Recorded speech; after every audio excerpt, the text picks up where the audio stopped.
حضرت عبداللہ بن مبارک نام آپ لوگوں کے لیے شاید نیا ہو، اہل علم جانتے ہیں ان کا لقب ہے امیر المؤمنین فی الحدیث، امام اعظم کے شاگرد، بہت بڑا نام ہے۔ حضور صلی اللہ علیہ وسلم ان کو خواب میں ملے، فرمایا عراق میں بہرام مجوسی کا مطلب آگ کی پوجا کرنے والا، بہرام نام ہے، اس کو خوشخبری سناؤ وہ میرے ساتھ جنت میں جائے گا۔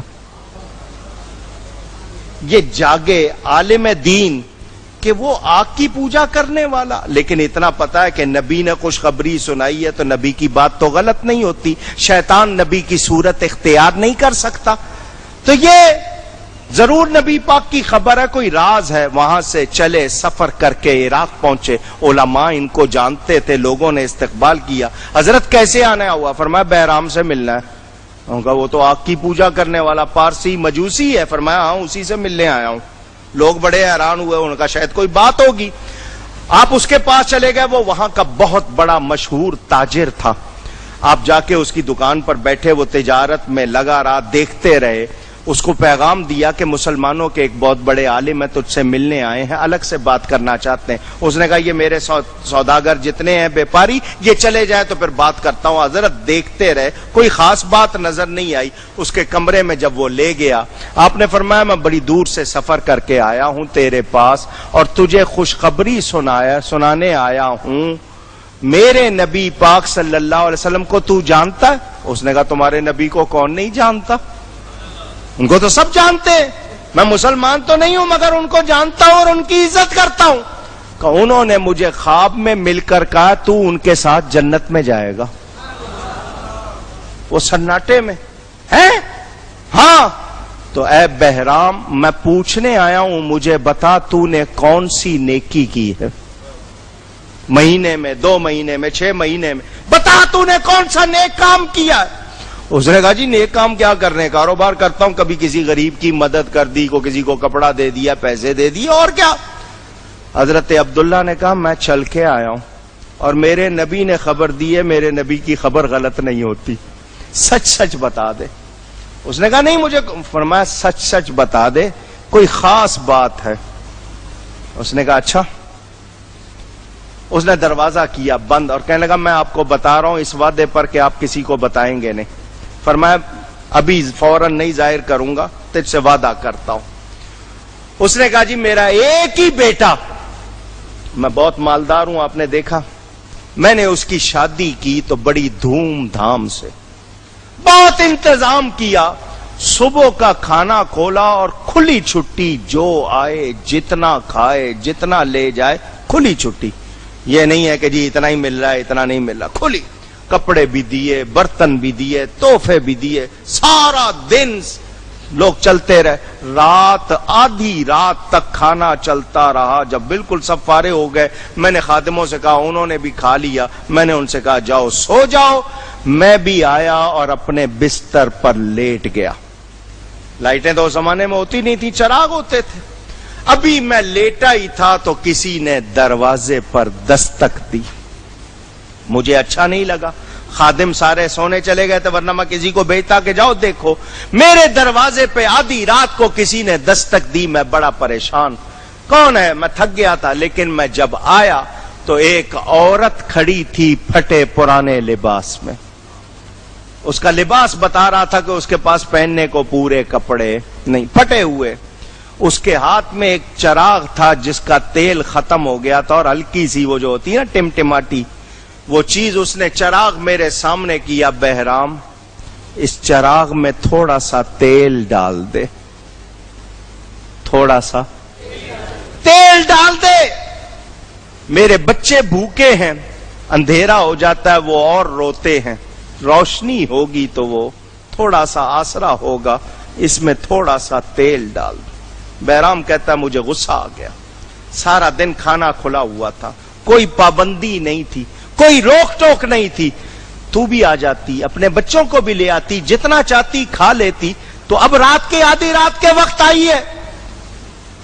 اس عورت نے کہا بہرام اگر مجبوری تیرے دروازے پہ لے آئی ہے تو ڈانٹ نہیں، تھوڑا سا تیل ڈال دے. مجبوری لے آئی ہے. میں کبھی کسی کے دروازے پہ نہیں گئی, تیرے دروازے پر اگر مجبوری لے ہی آئی ہے تو باتیں کیوں سناتا ہے؟ تھوڑا سا تیل ہی تو مانگ رہی ہوں. کہتے ہیں اس کی اس بات سے میں نے اپنے لہجے پہ قابو پایا اور کہا کہ تم کیوں نہیں آ گئی؟ کھانا کھا لیتی, لے جاتی, مانگ لیتی. اس عورت نے پھر کہا بہرام ہو سکے تو تھوڑا سا تیل ڈال دے, میں تجھ سے کچھ اور نہیں مانگتی. اس نے کہا تو اگر اس حال کو ہے تو تو مانگ کیوں نہیں لیتی؟ کیوں نہیں تو نے پہلے کسی سے سوال کر لیا؟ کہا بہرام کاش کہ یہ کر سکتی, اس کی بھی گنجائش نہیں ہے. تو نے مسلمانوں کے نبی کا نام سنا ہوگا, میں ان کی بیٹی ہوں, سیدزادی ہوں, کسی کے سامنے ہاتھ بھی نہیں پھیلا سکتی. آج مجبوراً تیرے پاس آ گئی ہوں, میری شرم رکھ لے. میرے بچے بھوکے ہیں, تھوڑا سا تیل ڈال دے. بہرام کہتے ہیں میں حیران. میں واپس پلٹا, میں نے 2-3 خادموں کو اٹھایا, جتنا کھانا بچا ہے نکالو. وہ کہنے لگے کیا بات ہے؟ میں نے ان سے کہا نہیں کھانا نکالو. وہ کھانا نکالنے لگ گئے. برتنوں میں کھانا رکھا گیا. میں نے ان سے کہا کپڑے لاؤ, دوسری چیزیں لاؤ. پھر میں نے نقدی نکالی اور پورا ایک وہ گٹھری سی بڑی بوری سی بنا لی. خادموں سے کہا کہ اس کو میرے کندھے پہ رکھ دو. وہ کہنے لگے ہم تیرے نوکر, تنخواہ لیتے ہیں, کیوں تیرے اوپر بوجھ لا دیں گے؟ اس نے کہا خبردار کوئی میرے پیچھے نہ آئے, یہ میرے کندھے پہ رکھ دو. میں نے ایک نیا چراغ لیا, اس عورت سے کہا آگے آگے چل, مجھے رستہ دکھا. وہ چلتی رہی, میں اس کے پیچھے چلتے ہوئے اس کی جھونپڑی میں پہنچا. چراغ رکھا, میں نے کھانا دیا, اس کے بچوں کو کھانا کھلا. بچے کہنے لگے یہ کون ہے, یہ کون ہے جو کھانا لایا ہے؟ کہتے میں نے سارا سامان کھول دیا, کپڑے بھی تھے, دوسری چیزیں بھی تھی. بچوں نے کہا کھانا بعد میں کھائیں گے, اس کے لیے دعا پہلے کریں گے.